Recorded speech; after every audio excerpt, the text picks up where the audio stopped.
शीतल जी, आप को क्या दिखाई पड़ता है?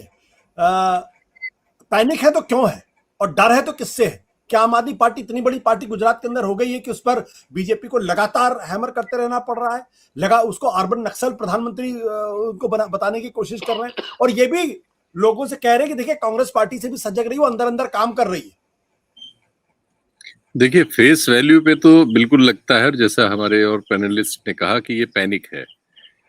लेकिन अगर स्ट्रेटजी पॉइंट से देखें और गुजरात के पिछले चुनावों के मत प्रतिशत वगैरह को देखें, तो वहाँ पिछले 27 सालों में आमने सामने कांग्रेस और बीजेपी का मुकाबला होता रहा है।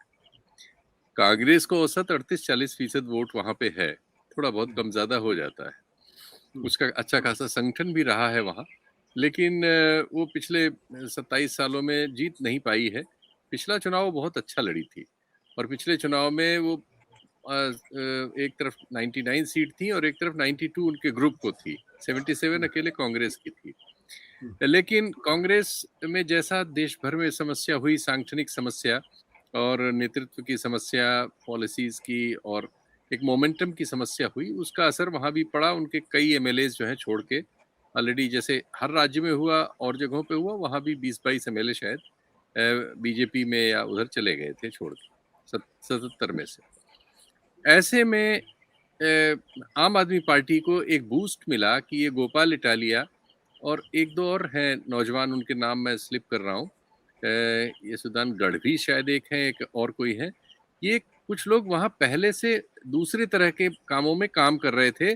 एक तो इसमें जो इटालिया है, ये तो जो हार्दिक पटेल हैं, जब उन लोगों ने ये जी। आंदोलन किया था पाटीदार वाला, तो ये उस समय वो नेतृत्व की जो पंक्ति रही होगी उसमें से एक है। उसी कम्युनिटी से भी हैं, अच्छे संगठन करने वाले हैं, साहसी हैं, बहुत मेहनती लोग हैं। इन लोगों के मिलने से आम आदमी पार्टी को एकाएक गुजरात में, आप जानते ही हैं कि पूरे देश में एक समय आम आदमी पार्टी ने, जब वो पैदा हुई थी तो एक बार वो 400 से ज्यादा सीटों पर लोकसभा लड़े थे, लेकिन किस्मत से उनके जाल में 4 सीटें पंजाब से आ गई थी, जहां वो कभी प्रचार करने भी कोई केजरीवाल वगैरह नहीं गए थे उस चुनाव में। वो ऐसा था कि वहां का डिस्कंटेंट था, वो रिप्रेजेंट हो गया, और वो रिप्रेजेंट होके वहां से लोग जीत के आ गए, और आज देखिए वहां उनकी सरकार है। ऐसे ही ये डिस्कंटेंट जो गुजरात में था, ये इन लोगों के जरिए उभरा, और इन लोगों ने आम आदमी पार्टी ज्वाइन कर ली। एक समय हार्दिक पटेल के लिए बात चल रही थी, लेकिन वो मुकदमों वगैरह में फंसने की वजह से अल्टीमेटली बीजेपी में चला गया, या कुछ और व्यक्तिगत कमियां हो सकती हैं, या जो भी कारण रहे हो।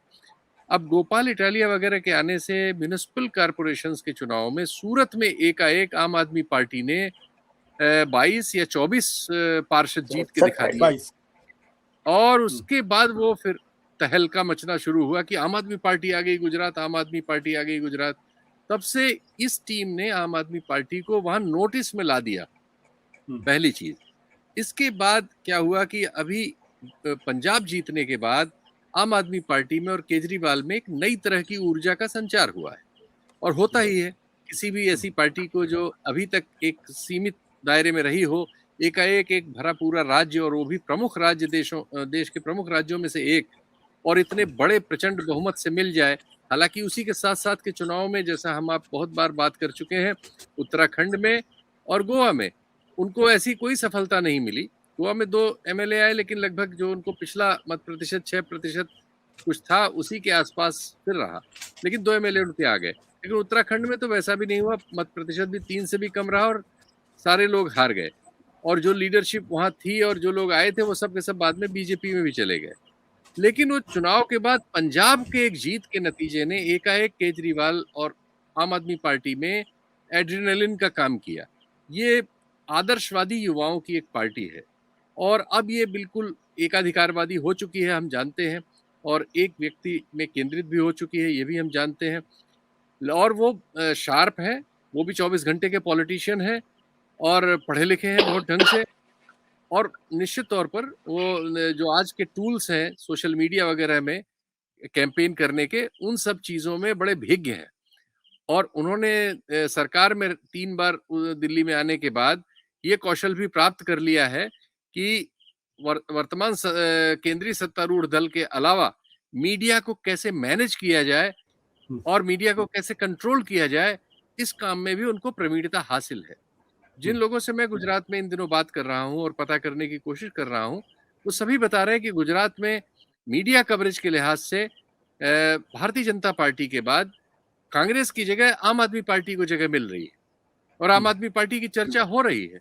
तो एकाएक एक पार्टी जो इसके पहले सिर्फ 1 या 2 शहरी म्युनिसिपल कॉरपोरेशंस में कुछ प्रतिनिधित्व लेके आई थी, एक कम्युनिटी में जिसके बारे में, जिसके लोगों के बारे में कुछ फीलिंग थी और जी जिसकी जी जनरल चर्चा जैसे देश भर में है, उसकी जगह वो वहां विधानसभा में अब मेन कंटेंडर बनने की कोशिश करती हुई हमें मिल रही है।